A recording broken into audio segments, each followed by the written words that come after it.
Funny, I've had a good piece of news about this project every day since the day I gave it to Wheatley. And to have all that positivity to work with has been just unbelievable. It's been unbelievable. And I've got to say, I'm enjoying success more now than I ever did in the past, purely because I'm able to understand it a lot more. I feel a bit more credible within myself because, you know, when it first happened, I never really worked at it at all. But I feel after all this time that I've worked at what I do, and it's nice to get something to happen with it. But I have no concept of why it works.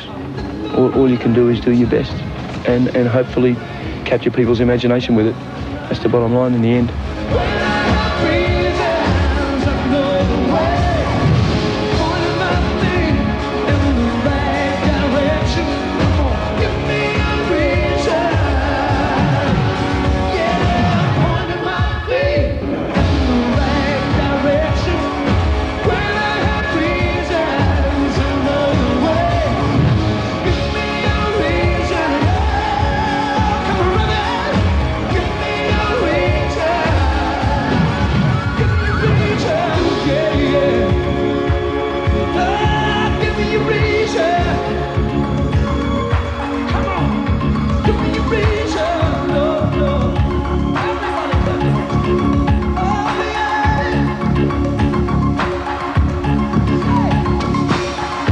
I love to sing. Ultimately, all it costs me is a little bit of time and some energy.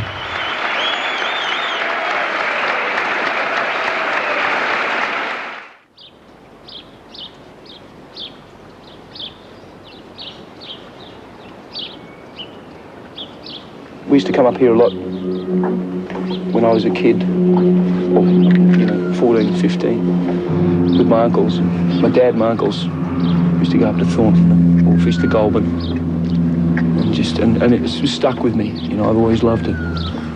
It's just a nice place to get away. I love it up here in winter. Yeah. It's cold and it rains. It's a pleasure. It really is. It's a lovely place to come. I'm very lucky. With things like this, I can cut it off completely. It gets a bit difficult sometimes, like if a boat goes past and somebody happens to recognise me, then it sort of tends to get around a little bit, and I get boats from everywhere that'll come over, and that makes it a little bit uncomfortable. Not that I mind. You can't go anywhere in this country without being, without people wanting autographs or wanting to talk to him or be close to him. It's a natural thing, It's a admiration, if you will. I understand it a bit too. Yeah. I've been in the same circumstances. The very first time, I'll never forget this as long as I live, the very first time I went into Channel 9, the flies are great up here, by the way. The first time I went into Channel 9, I was walking down the corridor and Eric Pearce, was then Eric Pearce, not Sir Eric Pearce, was walking towards me, and I felt as if I'd known the man for as long as I could remember. He'd been in my lounge room reading the news every night, and I said, "Oh, hi, Eric, how are you?" And I went up and I apologised. I said, "I'm sorry, Mr. Pearce, I don't know you. I just felt as if..." And people feel as if they know me, which is very flattering. Yeah. And they don't really see past that. They don't realise that you're having a day off or whatever. And I understand that. So I try and make sure that when I do get away, I get away. So I'm not put in an embarrassing situation of having to say to someone, "I'm sorry, I'm having a break." And I'm not putting them in this position where, I have to be rude to them. Supports them as much as they support him. If they walk up and ask for an autograph, it isn't too much trouble. That's not a false side of John. That's just how he is. He would never ever say, "Sorry, I'm in a hurry." Someone else is going to come up and say, "Come on, we've got to get him on the plane." But he'll be there signing autographs all day if no one else comes and drags him away. Well, Sweden's one of my favourite places. We had a wonderful time here. Yeah. It was great. In countries like Sweden and Germany, he can't walk down the streets. It's Sweden, it's ridiculous. He's sold there, I think a gold album or a platinum album is something like 25,000 units. He's done about 125,000 albums. It's an enormous amount of records in Sweden. And Germany, he was number one. You're the Voice was number one for 8 weeks there.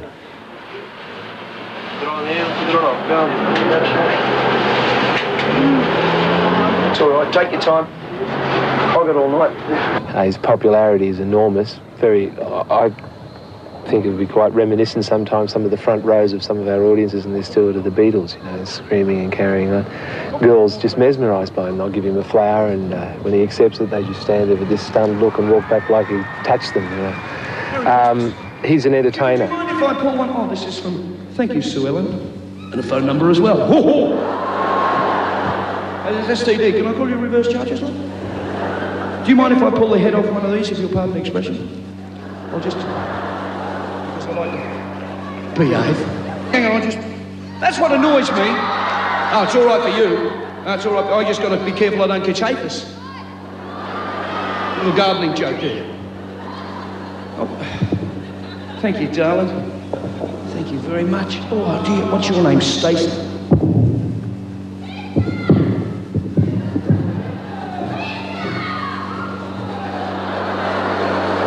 Thank you, Stacey. She held it too tight. You killed it. No, but it's all right. Oh, it's okay, Stacey. I'll give it a drink. I want another. Thank you so much. This could take 3 hours, with any luck. This is a stiff one. This is fine. Behave. Hang on. Hello. How you going? Oh, look, a teddy bear. Thank you very much, darling. Thank you.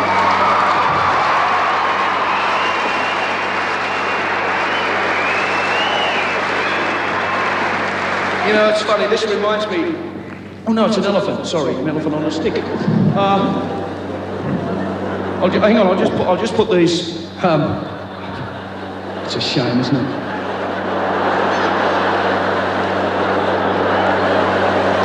I've been there. You know, I mean, what I meant was, if you don't water them, they die.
I mean, I never really had any aspirations to do what I do.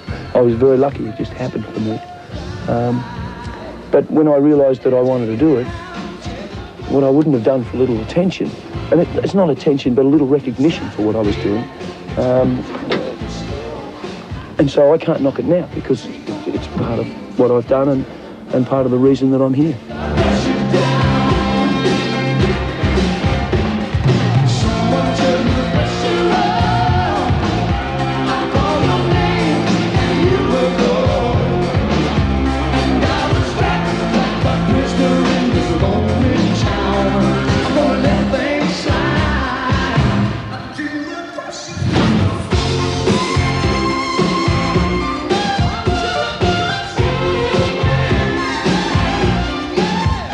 With music and things, I mean, you're doing something that you would like to get out to people, to reach them in some way, whether it be philosophically or politically or whatever, but you're actually doing that, trying to capture their imagination in some form or other.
Sprung loading up I am. I don't normally do this because there's very valuable equipment about, but I love being on the road with these people. They're great. They're all totally enthusiastic. They're all totally into what we're doing. They're getting a real big kick out of it, and so am I. You know, and there's 34 of us, I think, with the crew and the band, and we spend every waking moment together as well as when we're working, you know. So there's always a party on in someone's room somewhere at some time.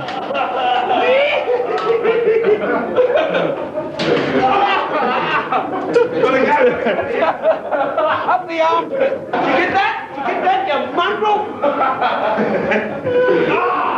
There's a lot of experience in this crew. I mean, there's guys on the crew who have been in this business for 15 years. the hours are really long. I mean, you can't relate it back to hours because it's the sort of thing that it's almost a 24-hour-a-day job. They start at 6:30. We get the band down here about 4:30 in the afternoon.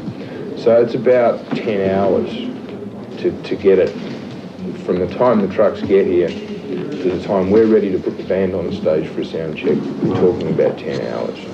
Sound check's pretty important.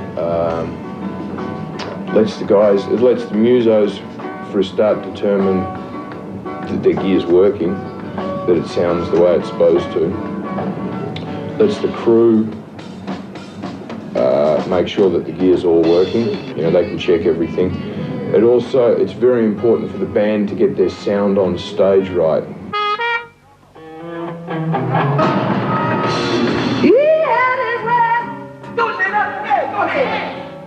He feels comfortable with the boys and the girls. Everybody has become such a good family. The great thing about this tour has been that there really is no pressure.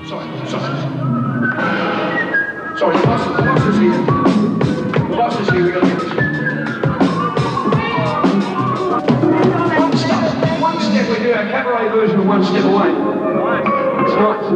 One step away. George RSL, I can do it now. We belong. The cabaret version, you ready? Watch this. This is for when you put us into Vegas. I've got my first words.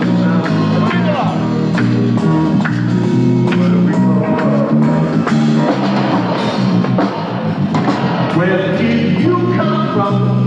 Oh yeah, I knew it. Oh, cause I've been waiting for someone like you. Took me by surprise. That was in your eyes. I hope you'll be taking chances anymore. But it seems like a long time ago. It doesn't matter how well I do what I do, or we do what we do on the stage. If it doesn't get out the front, it's all over. The wind's come up, Brad. You see the ball patch? So, you know, it doesn't really, crunch. It doesn't really matter how well we do what we do. If it doesn't get out the front, it's all over. And we have, you know, the best lighting and sound people in the world, I believe. And they're also nice human beings. They're good people to be around.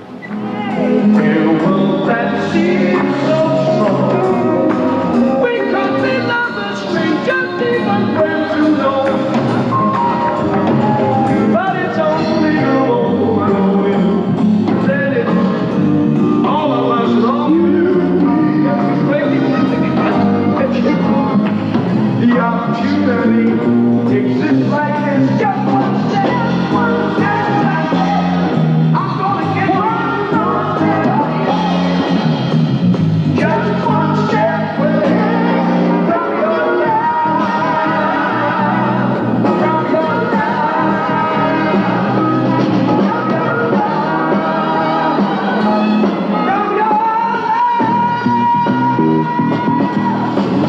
oh yeah.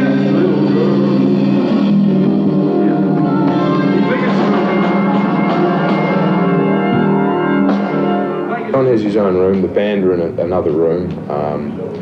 The band shower and change, get their stage clothes together. Shelley sorts out their wardrobes. They just sort of get themselves ready for the show. He's got the same size room as all the other 9 of us do. And he comes to our room because he says it's lonely in there, and all of the people that he doesn't particularly want to hang out with come in there to hang out because that's where all the room is. He comes and hangs with us. He's one of us. It just so happens that his thing is what's putting people in seats and selling records and so on and so forth. But he never takes that. That never goes to his head. He is still one of us. He has this one note that he always tries to hit, and you know if it's going to be a good night if he hits that note. I don't know what note it is, but he always pitches for it. If he gets it first time, he seems to have a good night, a good show. If he's a bit tired, he can't hit it. And then if he doesn't get that note first time, he's down. He's, and then he hits the note. It's all right. going to be fun.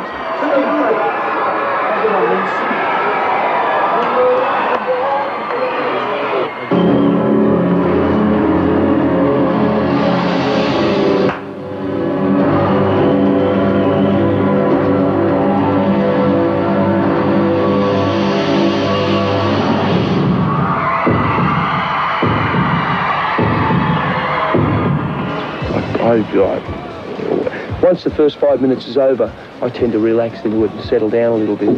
But I'm history before I go on, and in the first few minutes, I'm history.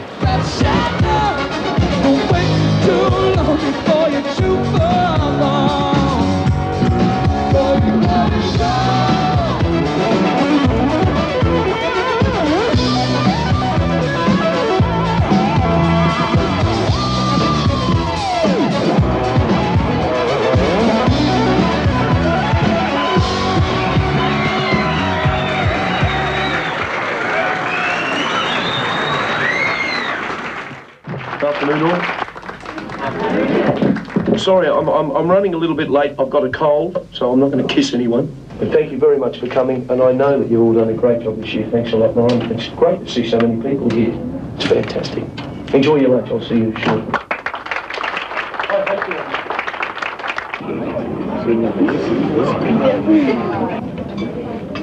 The biggest fear I have at the moment, my time is at such a premium. I mean, I'm working flat out like a lizard drinking. It's really getting silly. But I haven't got time to do everything. Okay, I'm ready. Let's go. Oh, beautiful. Thank you, ladies. Thank you. Now, that'll put you off your lunch. No way. I've also got another problem in that I'm getting 5 and 6 requests a week from people with sick children, and I mean, that breaks my heart. And I'm doing as much as I can do. So that is a great concern of mine, because you can't please everyone. Because if I do it all, something's going to suffer. Yeah. And the two things that I will not let suffer are, very first of all, my family, and secondly, my performance. I'm sorry, that's just the way that it has to run for me. And consequently, something has to go, and it has to be the interviews, or it has to be the photograph session, or things like this. Fortunately, you offered me too much money to knock this back. No, so something has to suffer. I think the one thing you've got to understand with John Farnham is that he and Jill are two amazing people, and that's husband and wife situation. Then, I mean, they finally had the child, which was so important to them, and they had Robbie, you know. Then the next important thing for John was to maintain it as a family. I'm a leg man, and I saw her pins and thought, ooh, nice. And actually, we sort of developed this relationship over about a 3-month period during the show. And I didn't even kiss her for a couple of months. And then when we finally did start going out together, which we had to do very secretly, we, for some reason, naturally started talking about children and getting married and everything. And in fact, I asked her to marry me during the show when I was off stage for about 15 minutes. I ran down to her dressing room. I was feeling good that night. Ran down to her dressing room and I said, I love you. Will you marry me? And she said, yes. I said, oh, great. I'll be back after the show. And that sort of happened like that. And all I do is look into your eyes for that special touch of paradise. Show me some, just a touch of paradise. Just a special touch of paradise. You hold my hand, that's when we kiss. And it doesn't take long, no, for me to get the gist of this love that stretches out across the land, where rainbows flash as we're walking in the sand. And all I do is look into your eyes for that special touch of paradise. Show me some, special touch of paradise. Just a special touch of paradise. A touch of spring and autumn sweet. Well, the tree vibrates when love rise me, and I think of all the love that we have been making. You touch my head,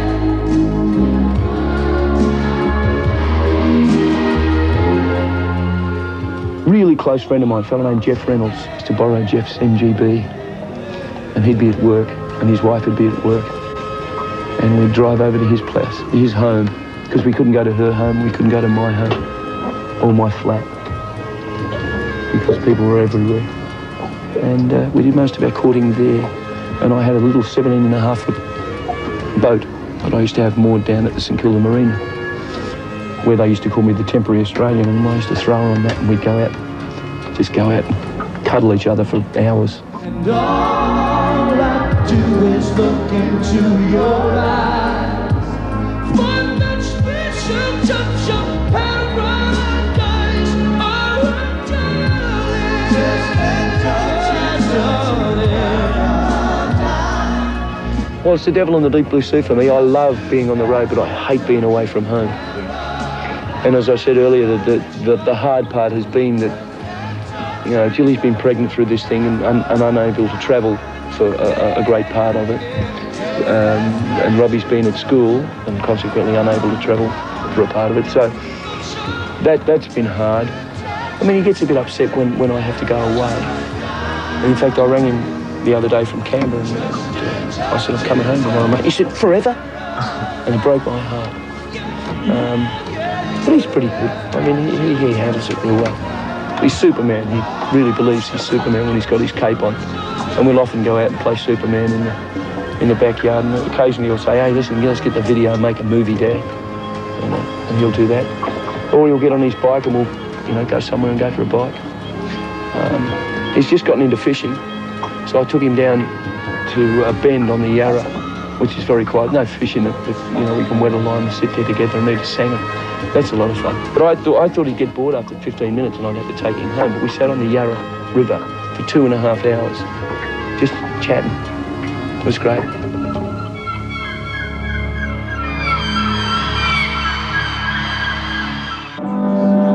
And if I right, go put some echo on this one, Jimmy. My uncles have always been into music, you know. And I, you know, singing around the Christmas party, you know, everyone would have a carol to sing or something, and it would be a lot of fun. Situation, the two of us, and a comic conversation. I'm still be treating you the same, trying not to get involved in any way. Carrying this fancy freedom stories and you like to me. Comic conversation is the only time away. I can always remember they'd all split into harmonies, you know. My dad was always whistling. Some of the fondest memories I have, actually, is driving back from Thornton out here, or out this way, or the Goulburn River, going home. And my dad would just sit in the back of the car, just whistling gently while my uncles were driving, you know. And half asleep. It's a great, and I try to do it to my son. He just turns around and says, don't whistle, Dad, you keep me awake. You know, he's missing out. It was lovely. It's the things you do to make her quit. And feel you sway. Yeah, go ahead. But many years have passed, and with them when I hear that I ever had to feel this way. No, there isn't gonna be a happy ending. I'm a musical ignoramus, so I can't read or write music. And I don't even know what my range is. I've got no ideas.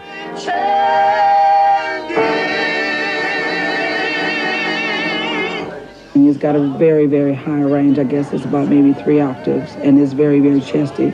With the gift that he has and the gift that you get from that, there's no vocal lessons required. You just really have it. He never rests.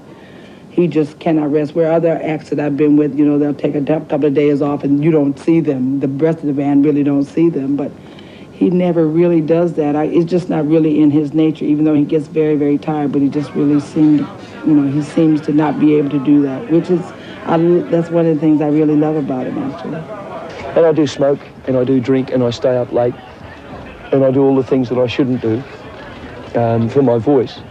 But that's just, you know, I mean, I can't live on cotton wool. I've got to enjoy myself as well. I tend to eat late at night because I can't eat before the show. The one thing I do insist on trying to do is get as much sleep as I possibly can. That's a big regenerator for me. If I get enough sleep, I'm okay. Yeah, it's good for my voice, and that's really the only thing I do to really look after it. I don't do a warm-up or anything like that, which I should do.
On the sax, people.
I love it when you do that. Let's do it again really loudly. 2, 3, 4. Help me if you can.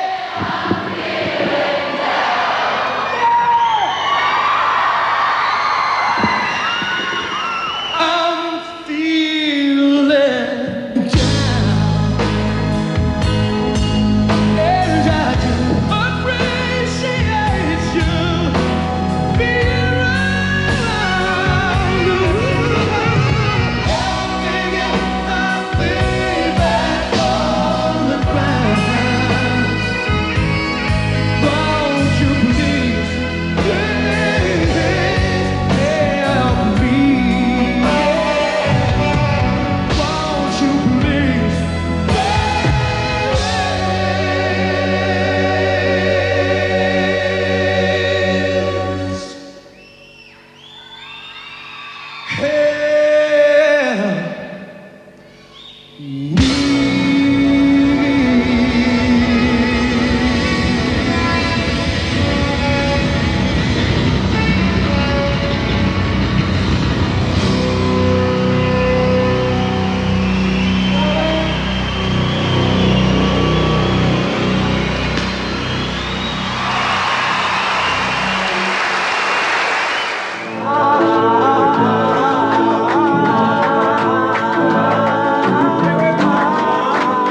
in every 20 Australians has a copy of Whispering Jack. You see 20 people standing at a bus stop, well, one of them has got a copy of it. That really is an amazing thing, and we don't really understand that this has never really before happened in Australia for Australian music. You know, that's where the Whispering Jack thing came from. We used to carry cassettes with us. We'd narrate the view out of the bus or something, you know, and I ended up narrating breakfast one morning as Whispering Jack Phantom. The album was a result of John, Ross Fraser and myself getting together and basically doing what we felt was right, and there was the minimum of disputes. There was virtually no dispute at any time. We all agreed, you know, I mean, there was occasionally we disagreed. I'd want to do a song one way and I'd say, no, we've got to do it the other way. All right, if I win at table tennis, we do it my way. Okay, sure, fine. So we'd come out here and I'd thrash him. So, did he ever win? No, I don't think he did. Well, no, he didn't. He probably thought he did a couple of times. You know, probably, you know, a bad line call or something, but basically he never won. I'm not normally a depressed type of human being. I'm usually fairly happy. You know, it's that old quote of Sam Sees, who wrote Reasons. Sam once said to me, he said, "You'll never write a good song, Farnham, you're always too bloody happy." And he's probably right, because Sam has to be, you know, in the depths of despair to write a song. So he walks around, you know, hitting himself in the face with a cricket bat to make him feel bad, so he can write a song. But I went through the floor after I finished this record. It mattered to me, I think, more than anything else. Not that it was a success, necessarily, but that it would get a fair look at, fair listen to by the people who have the preconceptions.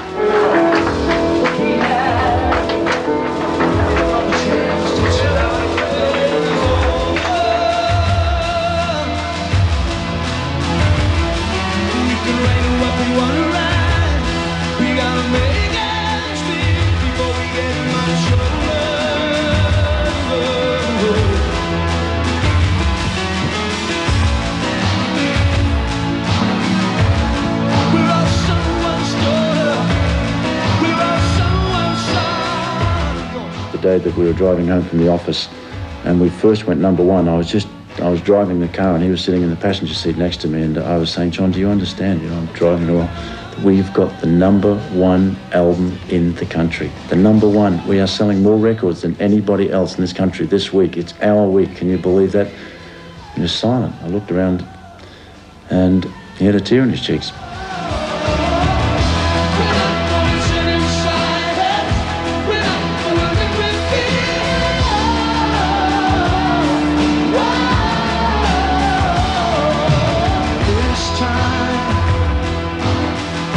You know we all can stand together with the power to be powerful. Believe it, we can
Well, I started as a gospel singer. I left Buffalo, New York with Ike and Tina Turner. I was an Ikeette for about 5 years.